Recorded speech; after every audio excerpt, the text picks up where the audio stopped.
Good afternoon, good morning, good evening, wherever you might be in the world. Here we are. Let's just jump straight into it and chat to Bobby Watts. Bobby Watts is from Watts Innovation, and you were at AUVSI last week, and you were showing a hydrogen-based platform, and I'd love to hear more about that. So perhaps you could just start talking us through that, Bobby. For sure. Well, thanks for having me. Definitely appreciate being on here with you guys.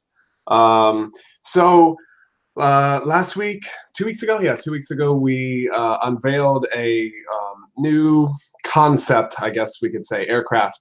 And we're currently working with the company called Intelligent Energy out of the UK. So your neighbors over there.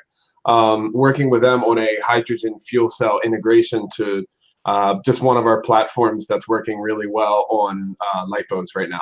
So basically what it would do is it'll take an aircraft where we could maybe get about 30 minutes or so with a battery and allow us to get over 1 hour of flight time with the same aircraft, but with a hydrogen fuel cell power instead of a battery. So it's really exciting times, and I'm looking forward to flying it. This one was just a demo right now, but I should have this going by the end of the year. Okay, and so what other platforms do Watts Innovation make before we delve further into that one? Yeah, so basically we just specialize in anything heavy lift. We also just specialized in custom platforms for customers who usually have the knowledge on how to build them, but just they're usually just service-based industries. So they do LiDAR scanning, photogrammetry, mapping, cinematography, whatever it is. And they just tell us their wish list, and we put the package together for them, and we make it happen. We test fly it, and it's built to their spec, ready to go. So that when they get it, it's the drone, the batteries, the radios, the computers, whatever it is, just all ready to go. So right now we've got the MFD 3000 and 5000. And those aircraft can lift payloads of anywhere from 10 pounds up to 40 pounds. Wow, 40 pounds with, goodness me, with what sort of, that's 20 kilos, isn't it? With what sort of endurance? Not much. At 40 pounds, we're 12 minutes, maybe 10, 12 minutes. But for some of the movie guys with like an overweight exemption, they run every ounce they can get out of it. So yeah, we're just specializing in pretty much just anything bigger than like a free fly Alta 8 or bigger than a Matrice 600. And then we do them with either DJI A3s or with Pixhawk or with, you'll have to get these guys on from XM2. They just released a new flight controller called the Helix that I'm really excited to be working with them on. So it's like a Mavlink based flight controller with some solid hardware. So okay, well, what makes that Helix? I've written it down. What makes that Helix so special then? First of all, it's coming from a company called XM2, and they're based out of Australia, and they mainly do cinematography, and they've done some small feature films like Star Wars and Thor and Aquaman, and they do some of the biggest films out there. So they're lending their hand in flight controller and platform development. And what I like about it is just really simple to set up. So it's almost like a DJI interface to set up, just really easy. But then it flies very well, it feels great. And if you're manually piloting, it feels great. But then it gives you the power of having Mavlink. So if you want to do autonomous missions with hundreds of waypoints or anything in particular like that, they've got that offering. So kind of a lot of new things here on our plate that we're just really excited to be a part of. All right, let's rewind the clock and go back to the hydrogen. Good idea. Richard in the comments is saying, my understanding is that hydrogen is a great fuel, but storage and transporting can be an issue. Perhaps you could identify or reach out to that. Yeah, that's a good question. So from what I'm told, okay, let's go. Maybe let me just rewind it for a sec as well. So I'll rewind it and just explain how you would fill it and how you would store it and go about that. So let's just say if you wanted to fill up your own tanks, you would simply just order a tank from like a gas supply company. So the same if you were a welder and needed oxygen, or if you had forklifts and that ran off propane, you would just order in a tank of hydrogen. And most of these companies who I see using this are commercial anyway. You know, they're commercial outfits. So you just order that in, and then you get a little fill station. You'd be able to fill up your tanks separately. And the tanks are about the size of like a fire extinguisher or like a scuba tank, to give you an idea. About yay big for a mid-sized drone. But as far as transporting, no, you're allowed, at least in the US, I'm sure the rules are different, but you're allowed to just put them in a proper vessel and drive them in your truck around wherever you need to go for your job site. And you can even fly with the tanks on a commercial flight. You just take the valves off the tank and have it empty so you can fly with them. And then as far as like shipping it, you probably wouldn't ship like a full tank. You would just go to wherever you're going for the job site and then get the gas hydrogen there and fill it up. I suppose at the end of the day, it's not much worse than petrol. In fact, I think it's slightly safer than petrol in the dangerous goods scheme of things. It's just not used to it, I suppose. Yeah, exactly. And even a lithium battery right now, if I wanted to ship a lithium battery from here in the US to the UK, I don't even know legally how I would do that right now. If I had a big 6S 16,000 pack or something. So, it's not like what we're dealing with lipos is extremely easy to, it's not like it's easy to ship as it is. But I think that you're right. I think it's in the same lines of gasoline and lithium batteries, but it's just that next kind of step. And so just help me understand how it works. So you've got a generator powered by hydrogen, and that's charging a battery set, I assume.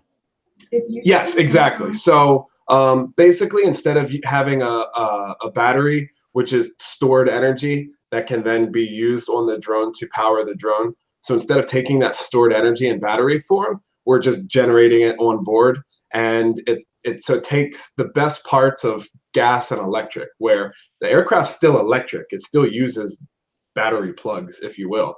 But instead of using that stored energy, we're generating it on board.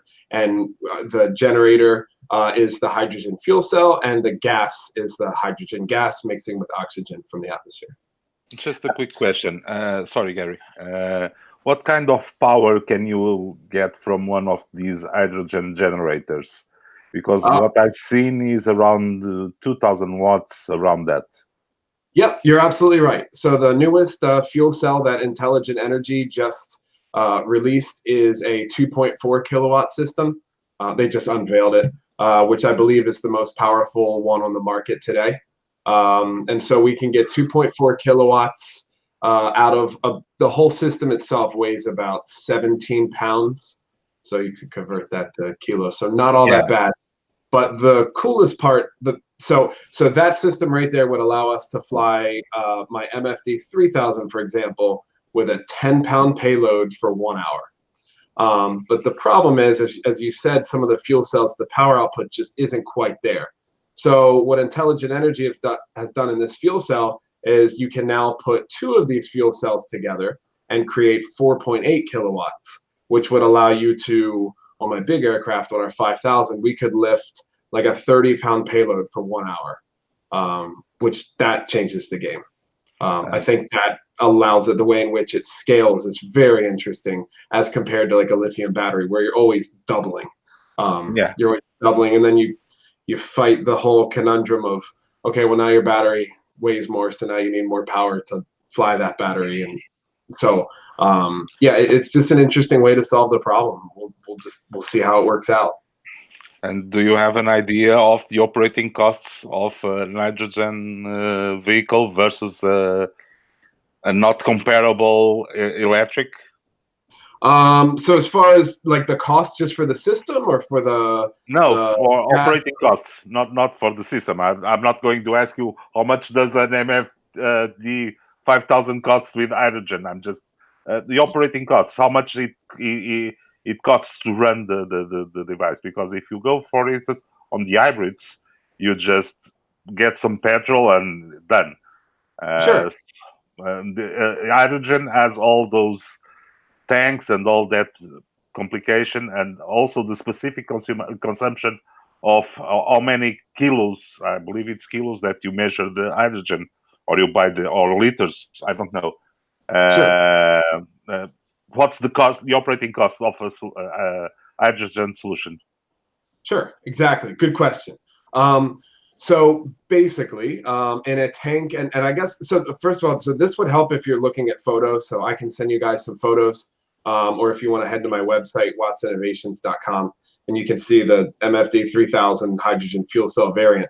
So for a tank that's a 6-liter tank, for example, so that tank, I wish I had it here.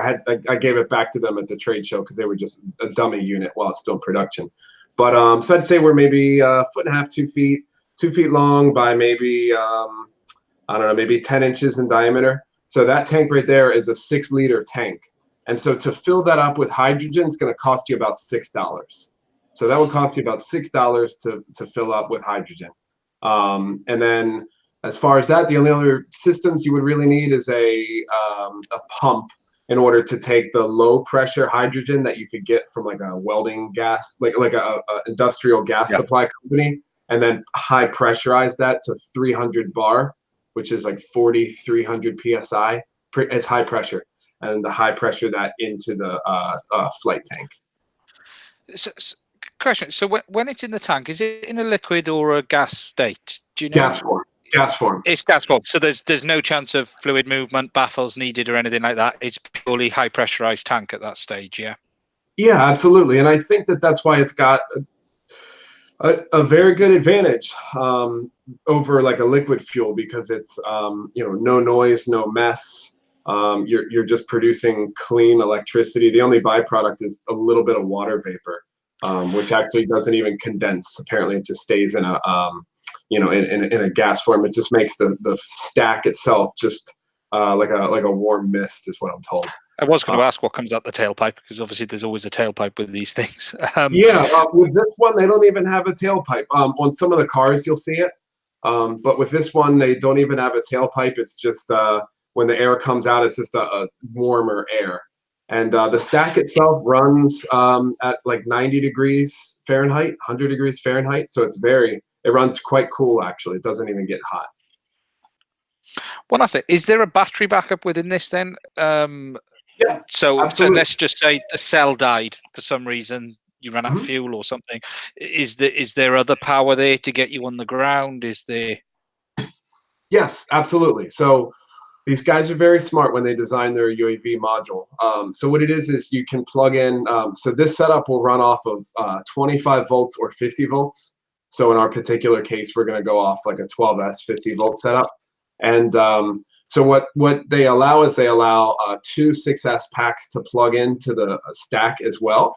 And it does a few different things. So in scenario number 1, if you just run out of gas, then your hybrid batteries kick in, and they'll kick in at a lower voltage so that your flight controller understands the difference between it running on gas and it running on batteries. And then it'll trigger whatever you want. So probably just an auto landing, because you'd only carry enough batteries for maybe 2 minutes of flight or something like that. So you would have that as the first case. Second case is it's kind of like a boost or an assist, where if you ever needed more than 2.4 kilowatts, for example, it would come in and it would feed in more power to the fuel cell to deliver more power to your system for a brief moment in time, and then it would get recharged by the hydrogen fuel cell throughout flight. So it's really interesting what they did with the hybrid setup. I think it's quite useful. I have a few questions. Go, Bruce. Okay. So you get about 150 grams of hydrogen on board at 300 bar. You've got 150 grams of hydrogen on board at 300 bar pressure if it's a 6-liter tank. Now, if at 300 bar, that's something like 2 tons per square inch of pressure inside that pressure cylinder. What happens if you crash? So these are all great questions. These are really good questions. These tanks are designed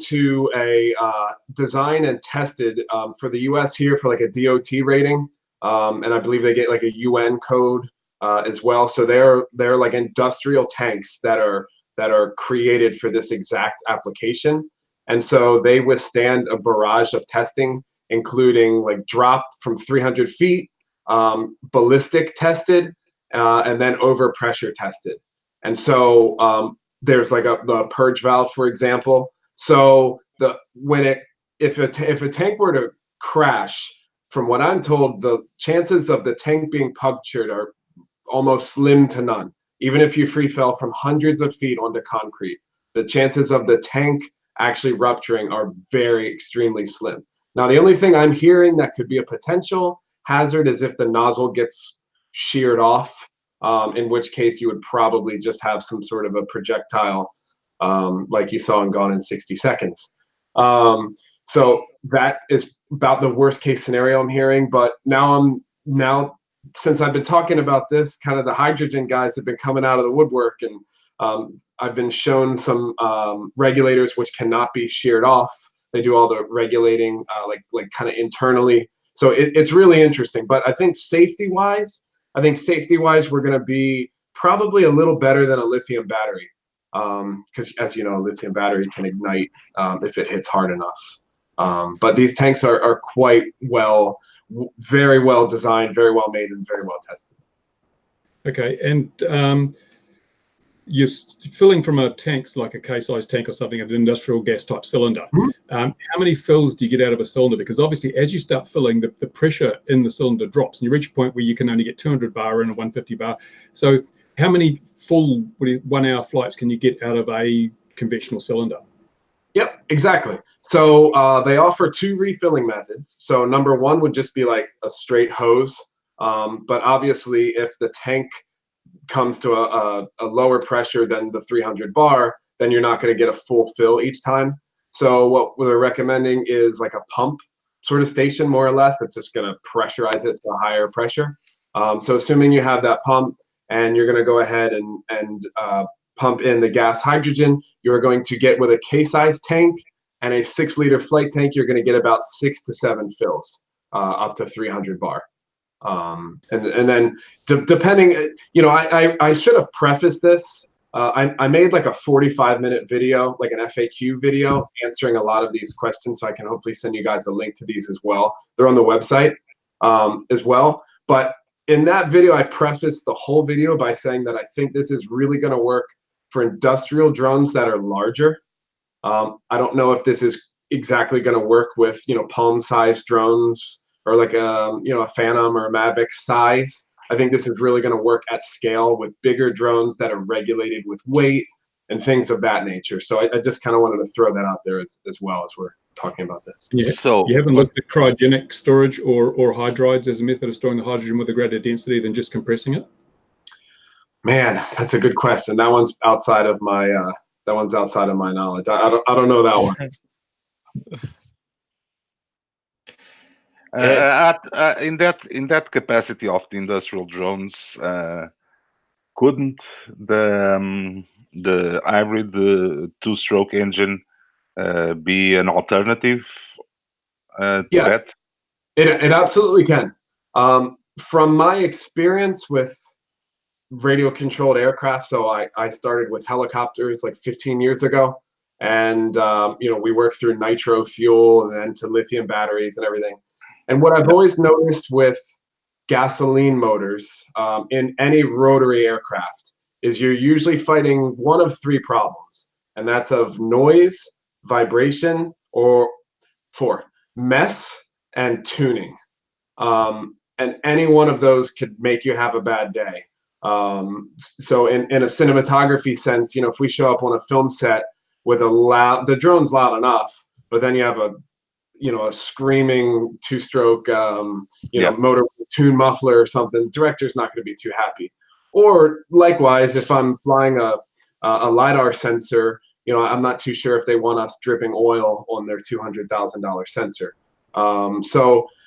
You know, and then if we go to a higher altitude, is the tech who's flying, does he have knowledge in how to tune it, or if the weather changes? So I think it's these types of things that the fuel cell has an advantage over for a 2-cell like gasoline engine, or sorry, 2-stroke gasoline engine. Yeah. And how do you fuel it if you don't fly? So let's say, speaking conditions, if you can't fly, you fueled up. Is there a defueling mechanism that's easy to use?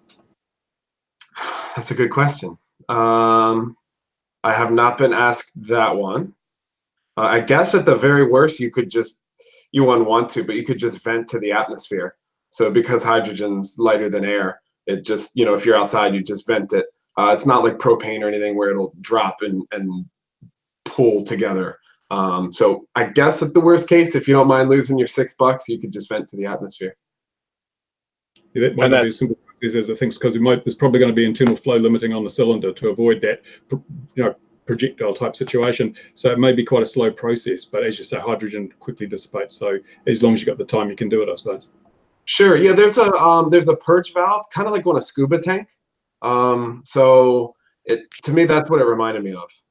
But that's a good question. I'm gonna have to ask that one. At the show last week, man, we had people from the Navy and stuff coming over and asking us all these questions, and I learned a lot, but I did not hear that one. So I'll have to get back with you. So I think you reckoned so it's $6 a fill. So it's $6 a flight then, and then how long for that hour with your heavy load? How long does the cell itself last? How many flight hours do you expect to get out of it?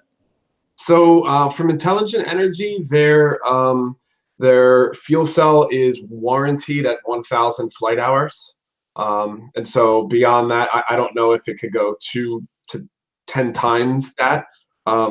That's just what we're going to have to see in flight testing. But I do know after a certain amount of time, the fuel cell will actually begin to output less power. So it does need an overhaul at a certain point.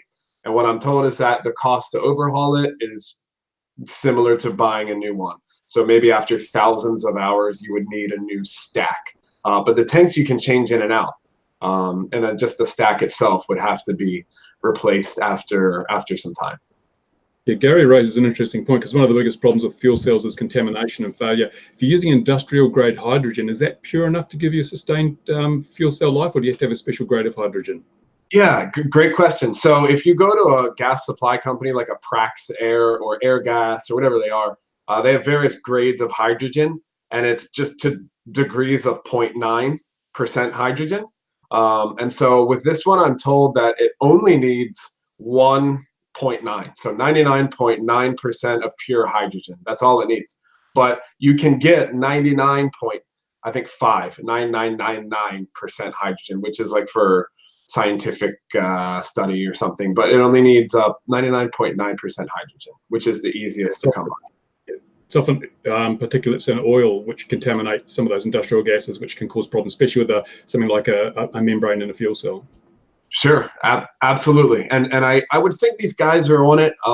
As I referenced, Intelligent Energy's they've made fuel cells for about the last 20 years, and it's interesting because they've made them for cars and buses and like generators for storage and stuff. So now they're, excuse me, Apollo 13. Yeah, well, I think NASA did that one, but.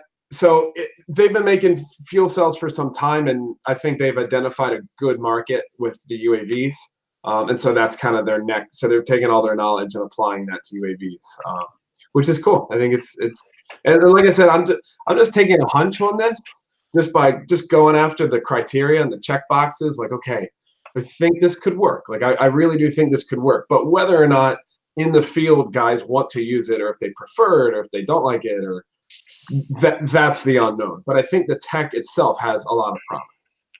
Okay, one last question, and this is because me and Gary were discussing something before the podcast, and at the size of these drones, wouldn't it be better to use an helicopter? And you're an helicopter man, so this question comes right about the right guy to answer. Yeah, that's another great question. I feel like there's a good tool for every job. I feel like helicopters they are more efficient, and you can lift more weight with a helicopter. But I think that for some applications, you would prefer to have a multi-rotor. Like I keep going back to like cinematography. If you're on a movie set, I think most people would agree that a multi-rotor is safer than a helicopter, where if anything happens, motors can shut off in an instant, props can stop within just a second or two, and then the drone would be able to either land safely, or if it were to crash, you just have a falling mass. Where my fear with a helicopter is just the large spinning blades and the mass behind that. Other than that, I mean, helicopters have their own issues with many mechanical moving parts and perhaps vibrations with helicopters. So, but I don't want to make the argument for multi-rotors versus helicopters, but you're absolutely correct. A helicopter could be used for these applications. But I think where the fuel cell will really benefit is for people who want a multi-rotor and want to lift a decent amount of weight, but keep the whole aircraft lightweight, because that's what we're finding here is the biggest problem. You know, if there were no regulations on weight or anything, we'd probably just stick with batteries. But because things are regulated and because every ounce matters at a certain weight, then having that extremely high energy density is really valuable. So are you aiming to keep under 55 pounds then? So that's the goal with this one aircraft. So with the 3000 MFD 3000 with the fuel cell, as I said, we could do about 10 pounds and be at 10 pounds payload, and we'd be at a little below 50 pounds, which would be great. But if we put two together and then lifted more weight, we would be over, which then puts us in an overweight scenario, which, you know, at that point, the only thing we're really gaining is just the flight time itself. Because even a battery, to fly an hour with a 30-pound payload with a battery, I'd have to run the math, but that'd be quite a heavy drone. Absolutely. And we've been asked in the comments the cost. What would the cost of this unit be? Yeah, so at the moment, I hate saying it because it's not ready yet. It's still in production. What I'm being told is that the cost of a fuel cell drone, hydrogen fuel cell drone, would be about, give or take, about 2.5 times the cost of a battery drone. So if you could kind of get a sense for that. So I think that that's kind of a good way to look at it. And then we'll just see once it's ready. Wow. G'day to Nicholas, just joined us while we're chatting there. Well, chaps, have we got any more questions about this before we move along and invite Bobby to stay with us? I think it's interesting. It's certainly a road that we've got to look at, especially when you're talking an hour's flight time. We still can't achieve that on anything battery. You know, let's not pretend lipos are perfect, because they're not. They're far from it, if anything. It's probably not the answer to every problem we've got, but it's probably a solution for someone. I'm actually thinking a fixed wing. I'm actually thinking, you know, where do we end up within a frame where this is, you know, the entire aircraft is one big tank, and you've got a delta wing, and we can keep this thing in the air for 5, 6, 7, 8 hours maybe. But yeah, I think it's certainly an interesting. No one else is doing it. You know, we've seen a couple of hydrogen drones. I saw one at the UK drone show actually. Can't remember what that one is called, but no one's, you know, whilst this looks like a tank on top of a frame, it looks the closest thing I've seen to something that's flying. Sure, and I agree with you. I agree. I just think it's like I said, I think that this just has the best chance out of anything else. And I had some battery manufacturers coming to the booth last week just saying, oh yeah, in 1 year we'll be even lighter with more power output. And if that happens, great. Like I almost don't care either way. Just whatever we can do for customers to get a better flight time and to fly more. I can just imagine now, you know, just go to any customer and say, hey, I can double your flight time. And for the right customer, that could really work. So we'll see. And I agree too with a tighter integration, because right now it's just a tank sitting on top of a drone. So if we can begin to integrate the tank a little bit more into the design of the frame, I think that would be very cool. My whole thinking with this is that I'm trying to make the power system modular. So the hydrogen fuel cell slides in with the same rail as a battery system, and same as a tether. So whether you want to fly a battery or a tethered or a fuel cell, I'm trying to make the same aircraft work for all of them. But yeah, I do agree that your tighter integrations would look nice. I suppose LiDAR must be the #1 sensor to go under this sort of, excluding Hollywood, because Hollywood is only a few people really, isn't it, to be honest, a few experts. But LiDAR sensors, that's a lot of people. I think so, and it's funny. I think that this conversation is going to be had in the same. This is going to be talked about with the whole regulation side with beyond visual line of sight. I think they're going to go hand in hand with now that you have longer flight time. Well, what are you going to do with it?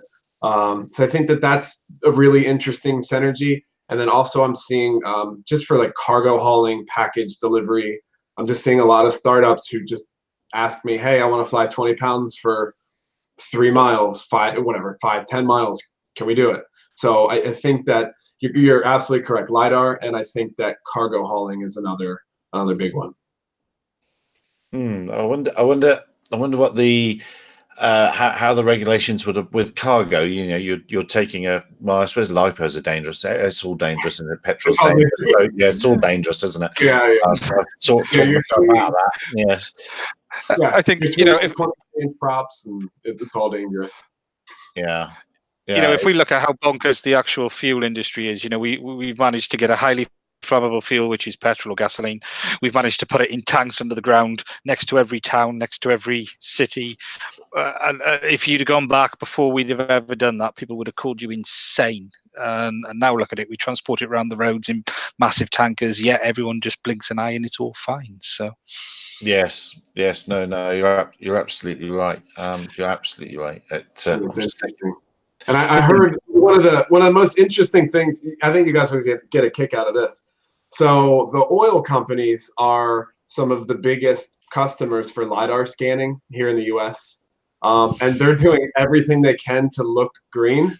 So if they can get a clean energy like a hydrogen fuel cell, I mean batteries are very clean as well, but or lithium batteries, but you know, like a hydrogen fuel cell, renewable energy to scan their sites and their lines and stuff, then apparently they like that for an image as well. So that I just found that pretty funny.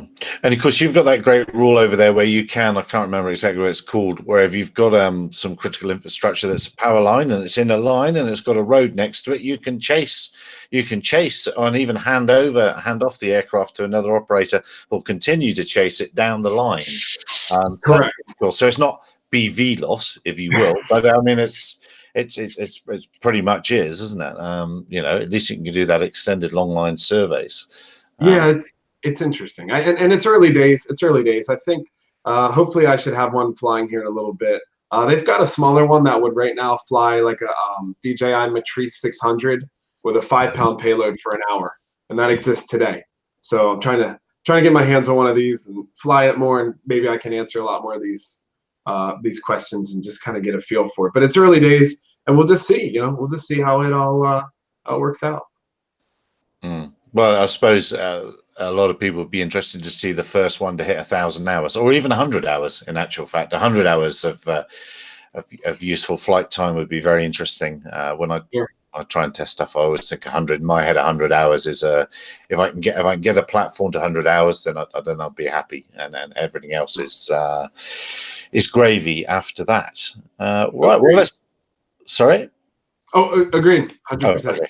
Yeah, that's what's in my head. All right, well, let's just drop through another couple of topics and let this disintegrate into the standard nonsense that it's been. So that's been great, Bobby. I'm glad we did you first, so then we can do the nonsense now. The first nonsense thing I thought was of interest last week. A couple of things that I think of interest. There's the AUVSI show has actually been bookended by some quite big announcements either side that didn't happen at the show, which I thought was quite interesting. Quite a few manufacturers have chosen not to do their big announcements there. We'll come to one of those in a minute. But it was announced last week was that DJI are opening 8 training centers in America. I mean, how's the training industry going to think about that over there? Surely that's going to be the go-to place, isn't it? Yeah, it'll be very interesting. Do you know where they listed them? Do you know which part of the? If I look, it's with RMUS. Remus have got one. I noticed the guys over there had built an indoor place about a month earlier, so obviously that was on the build up towards it before anything was announced. Yeah, the guys it's going to be interesting. I'm sorry. The guys at RMUS are amazing. They're extremely knowledgeable. John from RMUS I know they're great. So I think having people like that is nothing but good. That's just good things. Tells me Utah, Washington, California, Hawaii, Delaware, Ohio, Texas, and Illinois. That's what it's telling me here. Come on, Gary. They should know better where to place those training centers. They know where they sold the DJIs. They know where they're flying. So what are you suggesting? What are you suggesting, Louis? Come on, it's so easy. Hey, guy, open up. Who's flying today? And they see who's flying, so they know exactly where to place those training centers. And I believe it's not a boat or a plane full of Chinese nationals coming to US to do the training.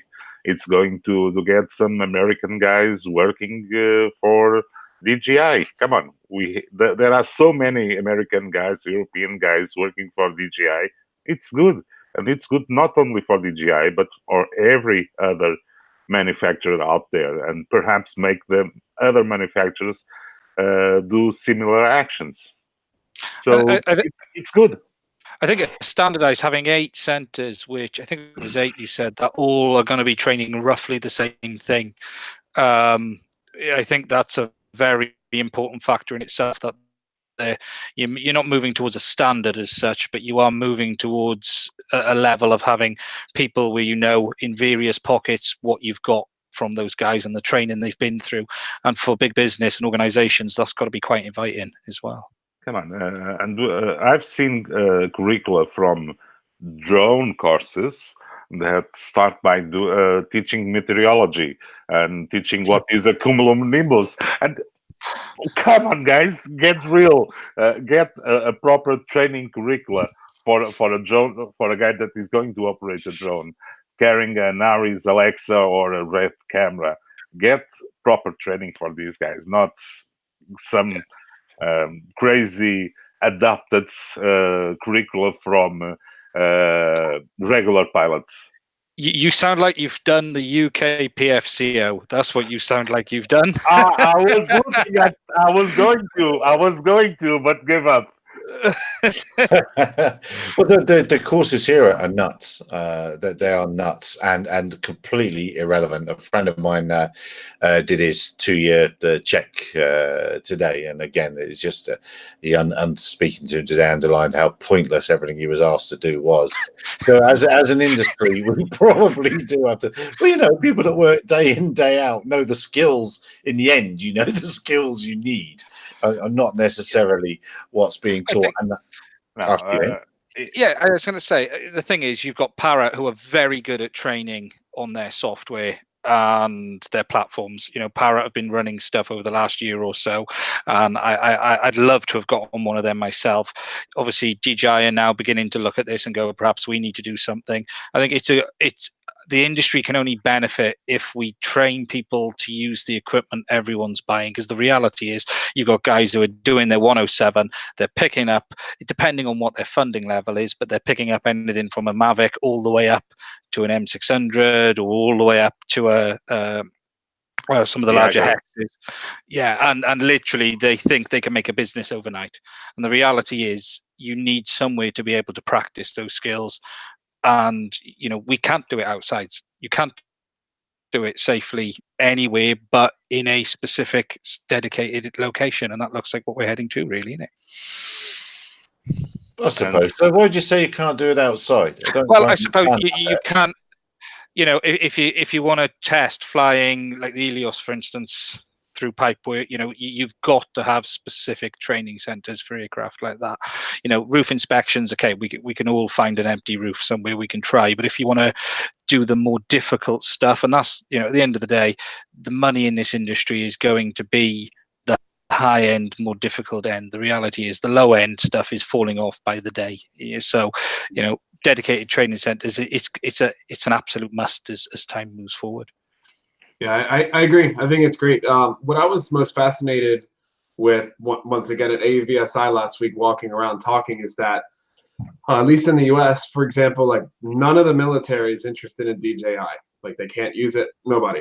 But law enforcement DJI has 100% of the law enforcement industry. And that's what I found really interesting. So police, fire, whatever else it may be. And I know that those programs are, I spoke with a few gentlemen who head up UAV programs where they have hundreds and hundreds of drones with 20 to 50 guys out flying. So whether they're getting a training for their whole course, I don't know. But I think any training like this, it's always good. Any education is always great. It's a great thing. Yeah, it's true. It is true. It is true. Let us move on to the next thing. The next thing I've got is, which may or may not have caught people's eyes, but it's quite a big thing as regards remote ID and what's coming down the pipeline. And it doesn't apply to us yet as an industry, but EASA, the European Safety Agency, has approved FLARM for helicopters as a method of identifying themselves in the sky. Well, what does that mean to us, really? That means it's a better standard than ADS-B. It's not 20 years old and more secure, and it's already fitted into some of Trappy's gear. So if were it to be approved in our world, we could you could just and you're using Crossfire and you're using Crossfire gear. It's a software update. Boom, bada bing, you're there, you're done, you've got it. But why do you need to approve it? You don't need to approve it. You just start using it. No, it has to be accepted in ops rooms. There's a subtle difference there, Louis. Yeah, but there are two ways of imposing a new standard. Either by regulatory that will come down from EASA, or by people starting to use it. Who else is going to implement it? The glider guys already using FLARM? Yeah, more than 10,000 units in Europe. The Royal Air Force uses them, and some of their trainers at low level, because all the gliders use them and the paraglider guys use them. So yeah, you're right. I hear where you're going now. I think as quote unquote an industry, we actually need to start using a system and say to the regulator, actually, this is what we're using. Thanks very much, and not get driven by some of the UTMs want to sell us a new device that, funny enough, they're going to make for us. The problem is FLARM comes with a price. FLARM is not free. It's not open source. FLARM is a licensed thing. Trappy, if you buy Trappy's Crossbar, it's a couple $100 to have FLARM on there. It's just software. So I don't think FLARM's a solution. It's locking people into a commercial product for which someone has exclusive intellectual property rights. I think moving to FLARM is a bad move. Oh, all right then. I don't disagree with you. But I think we could have a range of solutions rather than what a lot of people are pushing for now is just ADS-B, and that will be just ADS-B or one of these specially created new solutions. The blinking light. The aviation industry needs more standards. Yes, absolutely. So we have the blinking lights patented by Ford. We have the Bluetooth ones by Intel. What else do we have, Gary? Well, at Vertiport Africa hashtag, we will accept FLARM, Open Glider Network, ADS-B, and Airware. I'll accept any of those. They'd be very welcome, because I would like, as an operator, if Vertiport Africa, I would like independent tracking that I can see and have on my own screen, and I can track all of those things. But I hear what you're saying, Bruce, about FLARM being commercial. But I think I'm a little surprised the EU have gone down that road, it being commercial as well, because they don't particularly like, as we know from the Microsoft, the Google, and all of that world, that one company having control over everything. So I'm a little surprised that they're walking down that. You have you have one foot out of Europe, so but it might not affect us. But I'm just a little surprised that the fact this is, as you say, a tied system, it's licensed, it's all of that they're going, yeah, it's fine, we're happy with that. Well, I mean, what's ADS-B then? I don't quite get my head around how this is so hard. That's the problem. Look, it's a radio transmission system that gives an ID that needs to be secure, non-spoofable, and individual to each person involved. I think half of the people in this thing could write it on the back of a fag packet to be able to figure out what we need to do. But governments, they just seem to be tying themselves up in knots with this. And I'll get on my soapbox on that if I carry on. So, I've got a whole crate of soapboxes on this subject as well. But my primary worry is that we'll be pushed towards the solutions that some UTM providers want to provide, and they're linked into then charges per flight, and that seems to be being ignored by people. The idea of €16, I think, so it's 16 or 18, I think it was €16 a flight has been touted. All flights, be it your backyard quadcopter, your model aircraft in the down the flying field, your model helicopter, that's what people want, and we got to be careful. Got to be very careful. And I'm glad to see that in the UK, people have beginning to take the electronic conspicuity piece a little bit more seriously, and are responding to the CAA's request for wording on that as well, because it needs to be done. We can't go down without a fight. I'll get off my soapbox now. Bruce, what are you looking at, Bruce? Tell us. What do you think, Bruce? I was just looking actually in New Zealand here. The CAA has reluctantly released the minutes to some meetings that were held to discuss the future of drones and technology and regulation. And the level of redaction is unbelievable. I'm gobsmacked at how much of what would seem to be fairly straightforward information has been redacted. And that's got to be a great concern. I'm just, trying to pull one up now. And lots and lots of black. Also, there's mention of our own, we've got a site called AirShare, which is like, what is it, drone, there's one of those safety sites, how to fly your drone safely.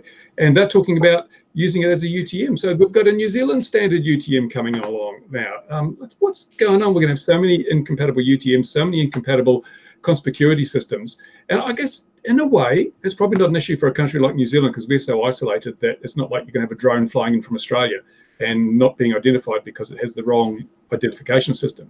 But it's like everyone's so busy trying to keep drones away from airports. No one's looking at the real problems, and that is electronic conspicuity. It's consistency of UTM. These things are much bigger problems than people flying their drones near an airport. Yeah, well, we've got to have a more of 100-year look or 50-year vision for all of this stuff, rather than just, whoa, quick, put a plaster on it now. What can we do today? It's ADSB annoys me because it's a 1990s standard. I keep saying it, but we've got to remember it's a 1990s standard being rolled out 30 years later. It's ridiculous. Gary, either it was if it is ADSB or FLARM or whatever, some system would be great to find Nikolai's plane. Oh yeah. Brilliant. Well done. Fair play. So that's perfect. Nicola, have you found the plane yet? Not really. It's been raining and windy. Yeah, it's been raining, windy. First chance I get, I'm going to fly up there, I promise. That's a very poor excuse. Yeah, well, it's weather. It's weather. That biodegradable Talon Rebel might not make it back. So. Yeah. Well, and I'm just in the comments, just asked Kevin Finisterre to build a box or spoof ADSB. Yeah. Well, it's been done by lots of people, and you don't even need to build a box. If you've got a unit and you've got X-Plane, you can connect it to X-Plane, and that's it. You're done. You're injecting traffic.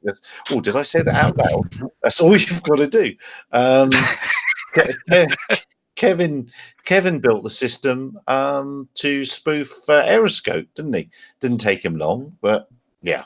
Anyway, rant. Right, enough of my ranting. Did anyone else see anything else this week that you'd like to talk about? Well, yes. On that small site, Bruce, go ahead. You've seen more than me. Oh no, I just pointing out this the battle that's going on between recreational model flyers and commercial users of the airspace is heating up because, as most people will know, Red Baroness Veer of Norbiton has called the head of the, BMFA, the Large Model Association, FPV UK. They've all been called into her office to have a bit of a chat. And so that's a sort of a little mini victory for the hobby and recreational users. But the airline pilots are fighting back because they're spotting drones. There was drones spotted near Gatwick, and today there was a drone spotted near Edinburgh Airport. But the thing is, these drones are being spotted, but they're flying outside the exclusion zone. So what is the problem? I mean, is it now? I mean, I'm about to make an announcement probably later this week about an initiative which I hope will be the biggest thing this hobby has seen ever in the entire history of the hobby, and it's going to be reclaiming our skies, because we have now the airline pilots, if they see a drone anywhere flying totally legally, they're reporting it, and people are taking action because, oh, you know, people could die. No, there's a propaganda war going on, and we're on the short end of the stick. So I am going to take and launch a campaign to recover the skies, reclaim the skies for model flying. And we're fighting such a battle because seriously, if you're flying an airliner and you see a drone in a park 1,000 feet below you, 6 kilometers from the airport, why are you reporting that? Because you've seen it. Isn't it in the US that if you see it, report it or something like that? Yeah, I think, you know, we extended the exclusion zone around airports from 1 kilometre to 4.6, and now all they've done is say nothing's changed. Everyone's just gone, oh, but I've still seen a drone, and they're still reporting it and they're still panicking. This was always the concern with the change around the FRZ, which was it won't change anything. It doesn't matter if you're 1 kilometre out or 4.6 or 4.7 kilometres out. They can't identify how far you are, therefore they are always going to default to their worst case scenario, like they did around Gatwick, and shut everything down. And they don't seem to have a position of being able to go, oh, it's just outside, it's fine. They're not even willing to accept that level of risk. And I don't see how we get out of the mess we've created. I just do not see how we get out of this mess we've created in the UK, especially. Yeah. They won't accept that level of risk. But as we were talking about before, liquid fuels, we've got these airliners flying around with thousands of litres of highly flammable liquid in them. And if you look at Russia this week, people do die when these petrol bombs fall from the sky and burst into flames. No one has ever died through the recreational use of multi-rotor drones. And that means, and this is in 10 years. So the probability of it happening is very small. And if the probability is small, no matter what the consequence, the risk is small. So why are these people applying science to this instead of hysteria? Come on, Bruce. I believe that of no one died because of a drone is not entirely correct, because Gary was telling us before the podcast that the guy fell down a tree when retrieving his drone from the tree. So it's not entirely correct.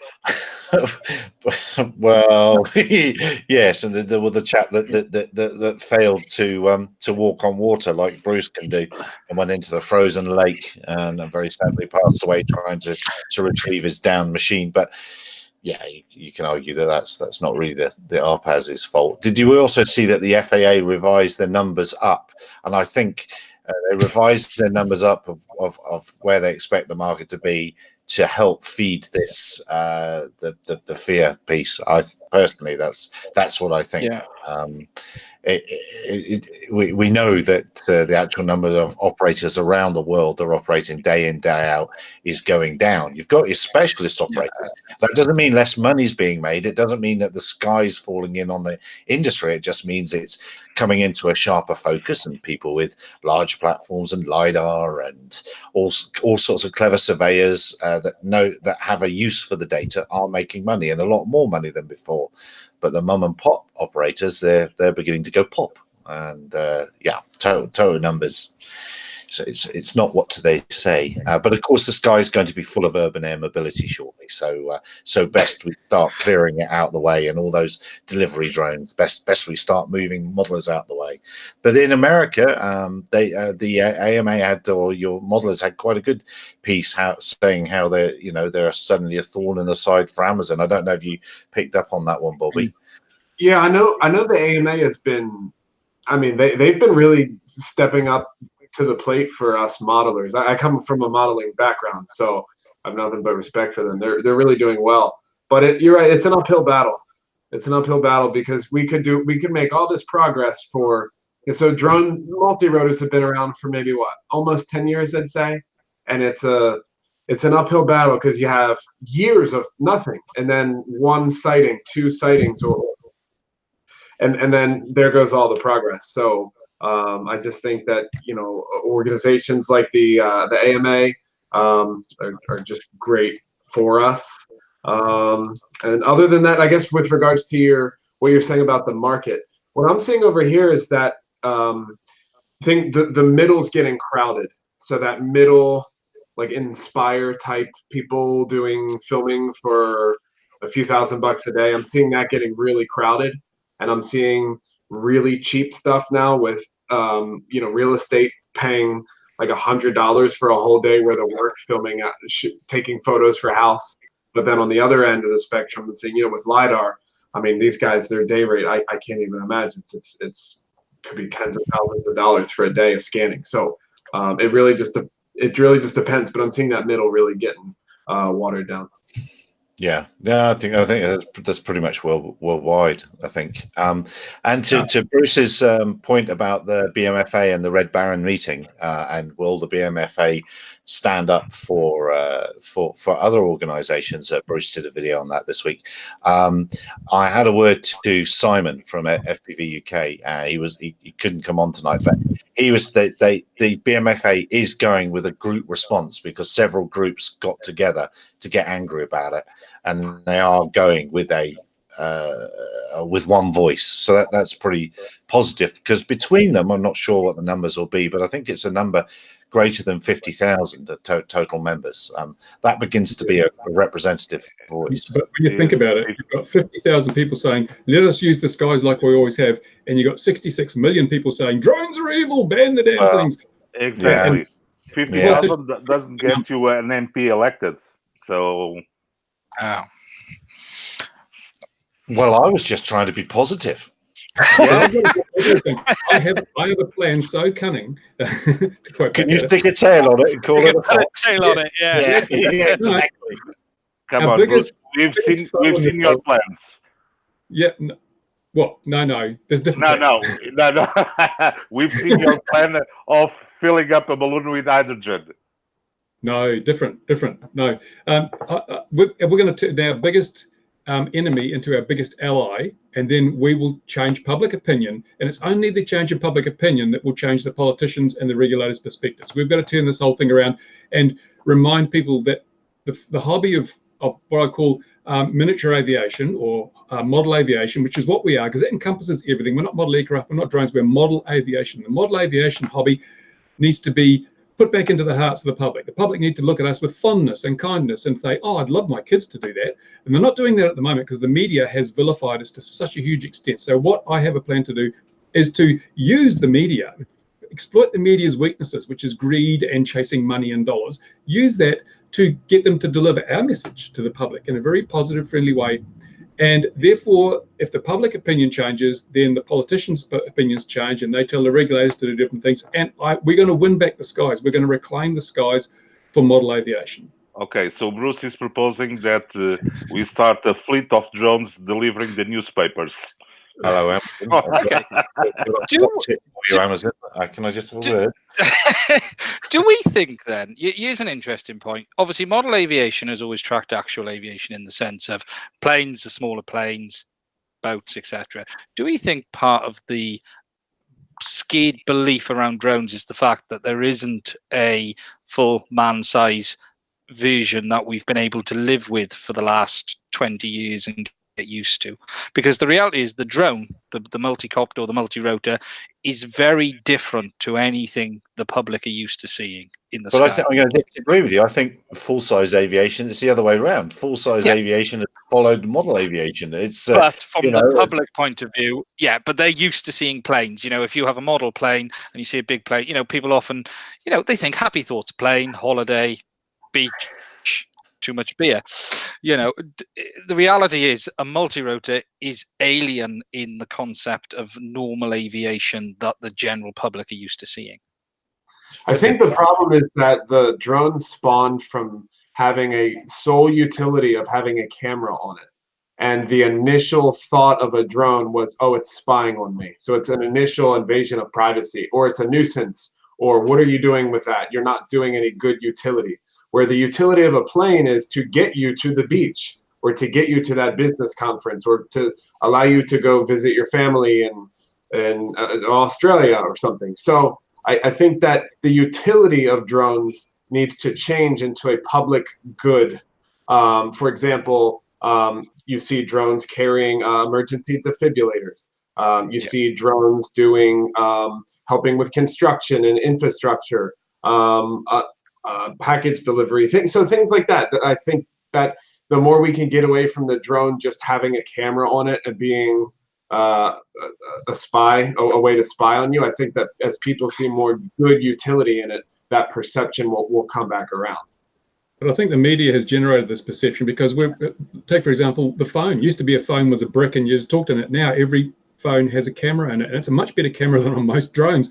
And yet people don't fear phones because, oh, they could invade our privacy, because the media are saying, oh, look out for the man with the phone, but they are saying, look out for the drones, they're going to knock airliners out of the sky. So as I say, our biggest enemy in this whole thing is the media. They are just leveraging the very, very tiny risk to mass effect, to generate hysteria and so forth. So we're going to turn that around and use the media to promote us, not demote us. Have you bought 10 grand's worth of ads, Bruce, in every paper across the globe? No, but I spend a lot of time in the news media industry, and I know how these people think. I know basically how to pull their wires and get them to do certain things, and I'm going to apply myself to that task, and I'm going to recruit them to work for us for free. Well, they're actually going to get paid by advertisers, but we have to come up. We're going to sell them a story. We're going to keep selling them stories that they know that people will want to see. And if we do that, then people will look at the stories and they'll get the ad revenues and they'll realize, hey, there's mileage in this. And they'll come back to us and we just keep feeding them good stories. And I've got a really big story to kick off with. And I think it's, as I say, it's the biggest thing that has hit the hobby in the entire history of the hobby. And that's what's going to start turning things around, I think. So Bruce is going to trump them, right? I've got to get my earpiece on first. But at the end of the day, surely this is what all our professional bodies and BMFAs and AMAs should have been doing anyway. They should only have been, every time there's a big negative story, punch out a positive story. And I always contact all the time. I see these negative stories and I write to the reporters and so forth and feed them the facts and the information and so forth. They're not interested. There's no money in saying, gosh, we were wrong, here's a correction. No one wants, they don't want to admit their failings. So we have to come right from nowhere with really positive story that's going to blow their socks off, and everyone in the world will be interested and it will generate them lots of money. That's what we've got to do to get them on board. Yeah, and I don't mean correct the stories. I mean come with a positive story straight afterwards. Ian, the other Ian, mandatory now to have an Ian on board at all times. But the other Ian's very good at Twitter. As soon as a reporter puts something up, he'll punch back on Twitter with not with rants, but with facts and just underline what's happening every time he sees that. And that I think has had some pretty positive effects, certainly in the UK. So maybe we all need to be doing that a little bit more. So, come on, even positive news like. That news from the University of somewhere that delivered the organ transplant. The news started. One of the news sites that reported that started by saying it only took 8 years because to deliver an organ by drone, and that was the headline of the news. Because the patient, the lady has been waiting for 8 years for a compatible organ, and the drone took 10 minutes to fly the kidney or whatever it was from one place to the other. But the news started. It only took 8 years to deliver an organ by drone. It's a great title. That story probably was only interesting to people who are on dialysis. Most of the public said, "Oh yeah, ho hum." No, well, I suppose it's not fair because people know I'm into this sort of thing. But three people have said, "Hey, have you seen that story? That looks cool." People with a little bit of imagination, but I suppose this applies to anything in life. People with a little bit of imagination have joined the dots and realised it could make a difference. I think, people don't have that. I think the big one is flying defibrillators. As crazy as it sounds, once we can get to the stage of delivering on-the-spot medical help via drone, then taser drone. I think that's the police side of it rather than the. But yeah, But I think he's lost me a taser drone. I think it just goes back to the utility. If you're in the public now, a drone is nothing more than a nuisance to you because it's interrupting your air travel, and you're that kid down the street spying on you with it. So if you're the public, you would have no reason to like a drone. So I think that's why it's going to take a while to come around. But I do agree that with drones doing good things, transporting vaccines in remote parts of the country to another part. I mean, there's a million uses for drones for good. But I think it's going to take time.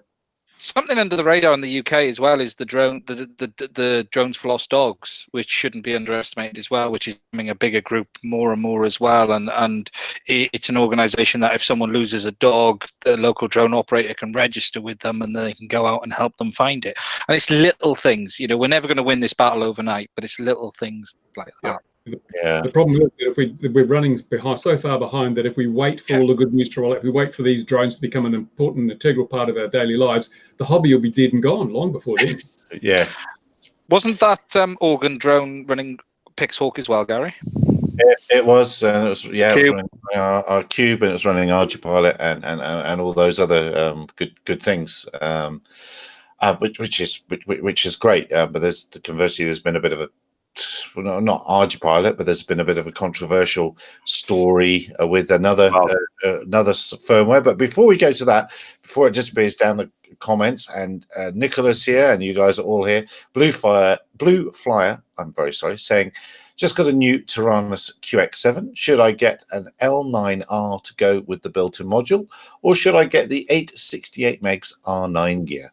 I will leave that to Nicola and Bruce, and anyone else can answer that.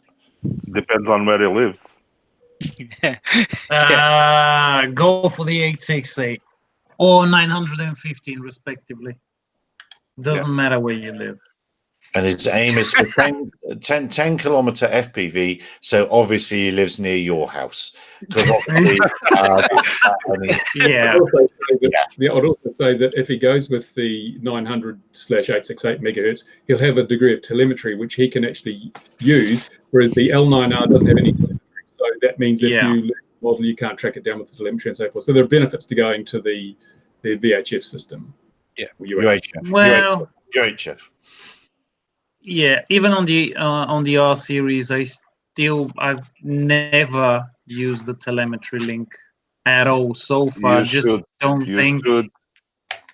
I think it degrades the overall performance of the regular radio range. And so far, most of the people that have experienced problems and are complaining about the R series have used telemetry and are trying to use it with telemetry. So for the time being, I'm just keeping away from it. Besides, I've got all of the information I need on the OSD. Yeah, but 10 kilometers isn't very far. So he's going to be well within the capabilities of it. But you have to wear glasses like mine, then you'll be perfectly fine. It'll definitely be within BV loss. Absolutely. BV loss. What else should I read in the comments before? STEM drones, yes, good. I'd do that as well. First responders, disaster relief, yeah. And get a Pixel called Cube, wherever your local supplier is. Omnibus F4 Pro. Yes, that's what I was going to say. I've still got one of them on the bench. I haven't fitted. It's $20 and it's got the OSD in the current module in it. I mean, come on. Yeah. And I think it's a really good entry point into the world as well. Low cost, you can muck about and find out how things work. And then on an industrial level, on a very serious level, I've got nothing against the well, I have a lot against the Pixhawk, like the 3DR one, but I've got nothing against the Cube because, you know, the guys over there really are trying and improving and whatnot. But that is not entry level, and that is kind of getting out of the hobby grade stuff at this point. And then that's what one have you got there, Louis? This is from Arso. Nikolai country. This is the AUAV. AUAV, the 777. So it's quite new, and it's running the best of Ardo pilots. So it's running a F777 MCU. So you can run. Right. Well, So can you run? You can run 3 EKFs with that then. Okay. You can run what? It's the same. I think they were smart. They yeah, kept the idea is to do 5. some mining while flying. Yes. get some Bitcoin going whilst flying. Yeah. And AI. Absolutely. Over the No, air Bitcoin mining. I would agree what Nicola was saying about the entry level. I think there is a, you know, I got a cube in my hand. Funny enough, I have it with me because I'm doing something else. Yeah, I don't think that's a Never mind, level. eh? I know you're in a hotel room, but it's no need to go into that much detail. Yeah, but no, I think, yeah, you are right. It doesn't, that level of flight controller doesn't fall into entry level. You know, it's got to be sub what, 30 quid, $30, I think is reasonable to say entry level. Well, the AKK Omnibus is $22 roughly, I think, including shipping, $25. And there are slightly more expensive options over at other websites, but generally the same type of hardware. And personally, I'm using 4 boards into different planes now, and I've had zero trouble other than a rather pesky to calibrate current sensor, which I still can't figure out. But other than that, they've been working absolutely perfectly and absolutely reliably, and just reduces the mess of it all by a lot when you don't have all these separate modules. And the Matek. Yeah, sorry. You carry on. I got an F Corner Pro on. I got an F Corner Pro on the bench, which I had to take out because the IMU's played up on it, but I haven't put it back in yet. Do you use the Pro Corner at all, or do you use the standard? No, it's only the Actually, the first Omnibus I flashed with the RG plane code was the AKK version. It's the F4 Pro version 2, and since then I haven't touched another board. I ordered more boards from that one because it worked so well, and all of them have flashed without any issues and have worked reliably so far on a number of flights, on a number of different models, setups, VTALs, wings, whatever. Yeah, the firmware is the same, so it's yeah, it should be the same. Well, all of them are running different versions of the firmware because I've gotten them at different times. So I've uploaded whatever was the latest. I haven't updated the older ones, but all of them are working very well, and I have had zero issues with them. But they're the standard version. I haven't used any of those corner thing, ultra tightly packed type of boards. Yeah. No, it's quite common now lately. People starting with the very small boards, F4s, and now the F7s.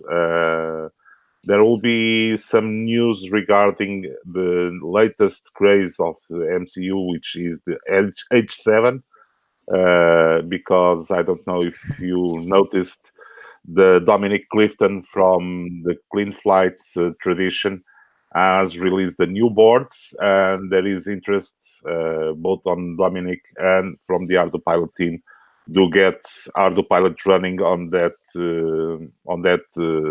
special board that is running an H7, and it is a very small board, but as it runs a very high-end CPU, it will be more expensive. But yeah, the F4s, the Omnibus are the go-to, at least much better than people buying APM running AVR code from 12 years ago. Yeah.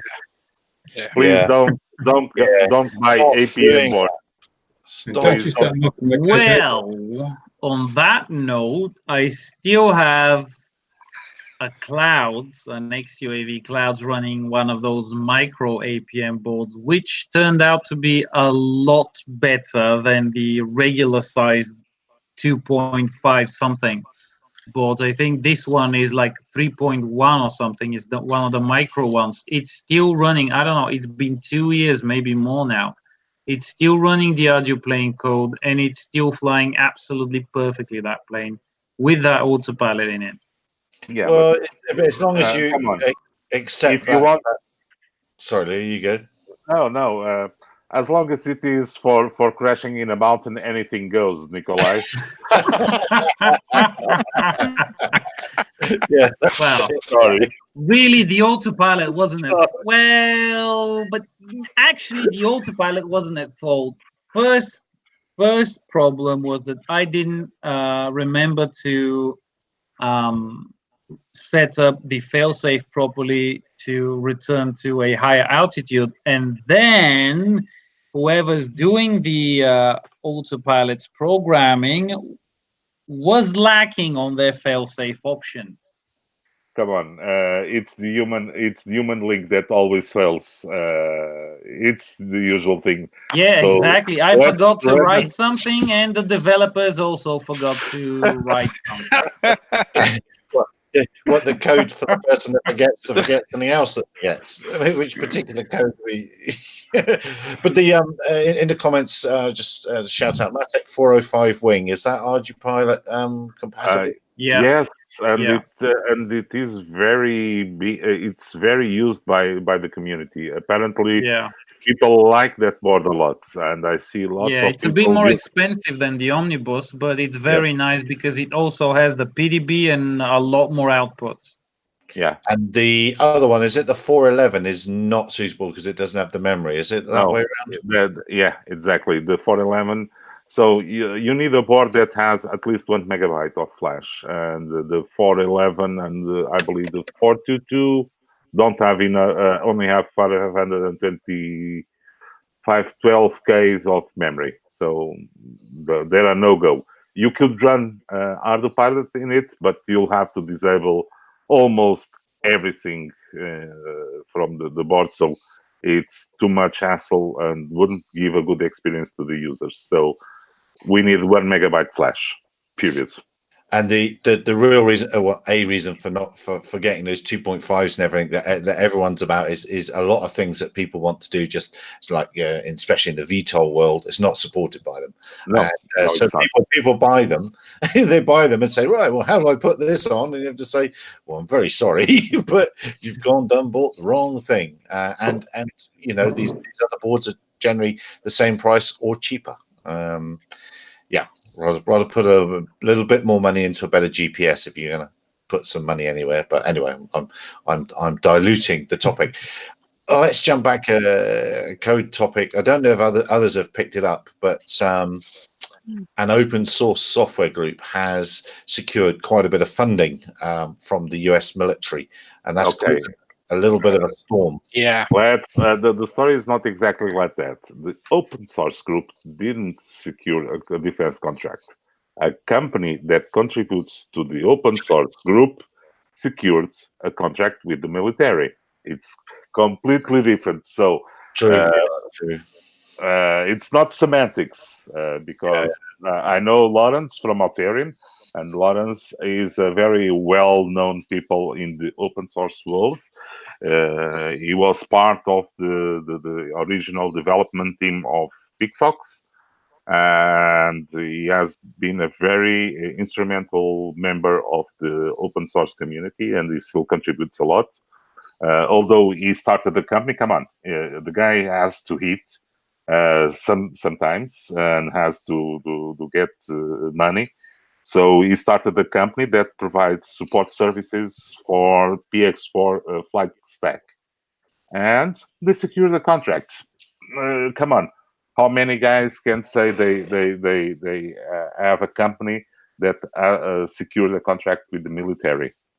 We are not going to say anything wrong about who, Boeing, General Dynamics, and they secure contracts with defense, with Department of Defense. So I see it as a non-issue and a cry wolf initiative, only because the guy that is part of the open source community also has a company, and that company secured the contract.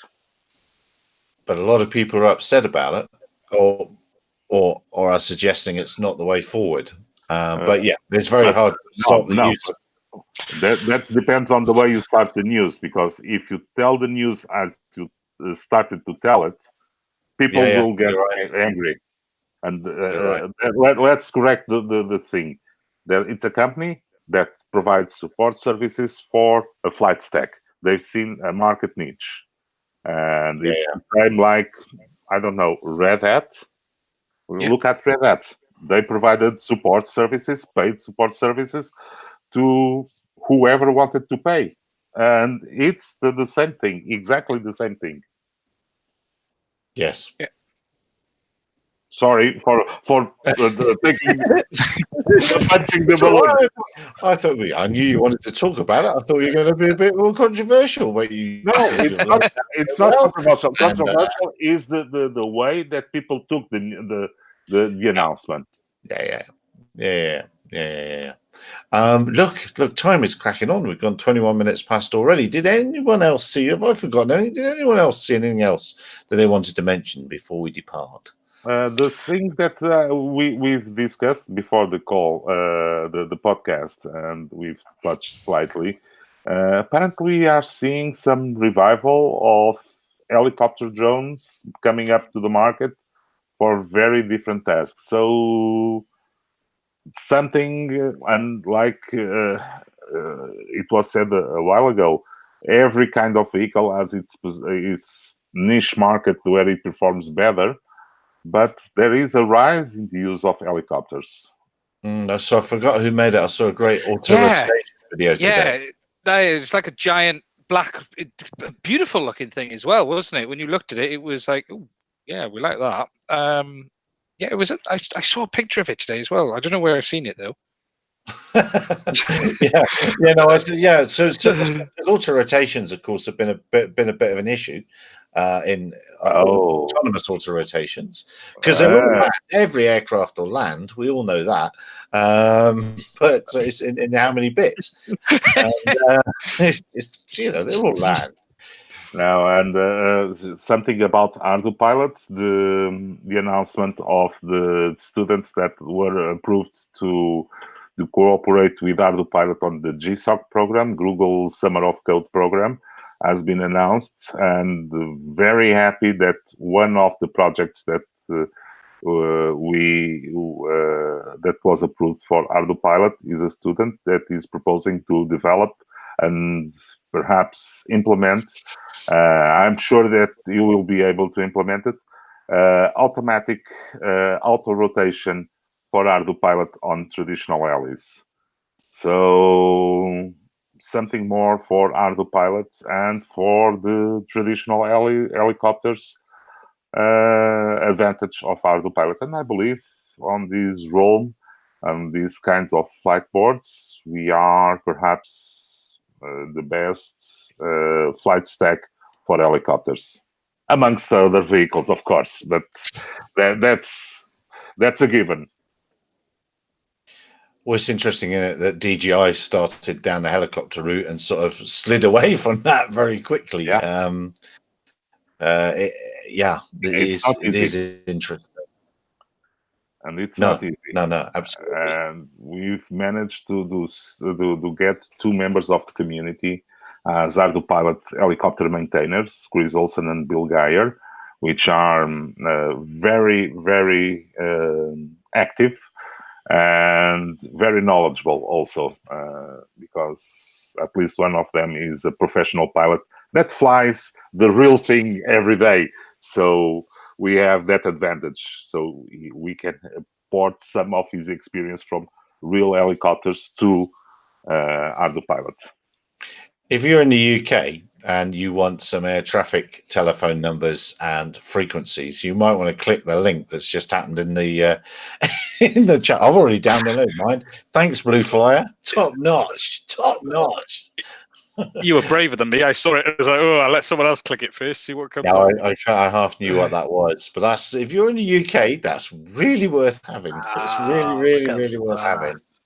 Yeah, and that's the very latest copy of the British Isles. No, what British Isles and North Atlantic. What I used to use when I was a lad. How lovely, fantastic. Anyway, moving on quickly. Moving on very quickly. Right. So is that it, gentlemen? Have we come to? Oh, I yeah. have one thing. One thing. I had an email last week. Now I don't know if this has been announced or not. I don't know, but Skywatch AI are about to launch in the UK an insurance as well. Now I don't know if it's for commercial operators or just hobby operators, but they're about to launch their pay-as-you-go insurance in the UK as well, which is interesting. That would be your second provider, I think, wouldn't it? Flock's also pay as you go, I think, doesn't it? Flock's will play as you go, so that'll be the second one. They pinged me an email the other day, so they didn't say not to say anything, but yeah, so they're getting ready to. Too late now. They're getting ready to launch. No one watches. We're fine. They're getting ready to launch in the UK, so yeah, it's going to be interesting. Obviously, Flock is commercial and commercial. I think they do hobby now. Does Flock do hobby now? I can't remember, actually. I should know this. But there's another one entering the market as well. But the UK drone insurance market is becoming saturated very, very quickly as well. Actually, it surprised me. I just had a quote from my PFCO, and I was shocked how low you can get it if you try. It's cool. Shocking. If you don't want hull insurance, you can really, really cut the cost of operating right down. That's probably there's probably some sort of metric for that as insurance costs going down and sorting themselves out as the maturity of any industry, whatever you're doing. Yeah. But there's probably a reaction in the insurance industry. Well, it was sub 200. Well, the insurance industry has done the risk assessment, which CAA hasn't done, and they've worked out there's no risk to these damn things, so let's give them cheap insurance. That surely should be a case to take to the regulator and say, look, the insurance company, the other people who put their money on the line, they're saying this is safe. You guys are full of something else. Can you tell me? So I was just going to say, I had a quote in the week for 12 months insurance for under £200, which was quite incredible. So let me ask you something. What is the civil liability insurance for a used car in UK? More or less than that? More than that. So it really depends, because if I get €200 insurance quote for a drone, it's more than the mandatory insurance I have to get for a car. So it's not that cheap. Wow, that's surprising. That is surprising. So we must go and insure our cars in Portugal then. Yeah. Sounds like the thing to do. Sounds like it. All right. On that insurance bombshell, I think we'll draw this one to a close. Bruce has a very, very valid point. There's probably one worth exploring. Actually, it is probably worth exploring. The average cost of insurance. But then how the insurance industry reacts, and then how they perceive risk must be for the whole thing. All right then. Gentlemen, thank you very much. Dear viewer, wherever you are in the world, thank you very much. Blue Flyer, thank you very much. And we'll speak again, 2100 GMT next week. Be careful whatever you're doing this week. Enjoy your flying if you're flying. Look after yourselves. See you next Tuesday. Cheers, everyone. Bye-bye.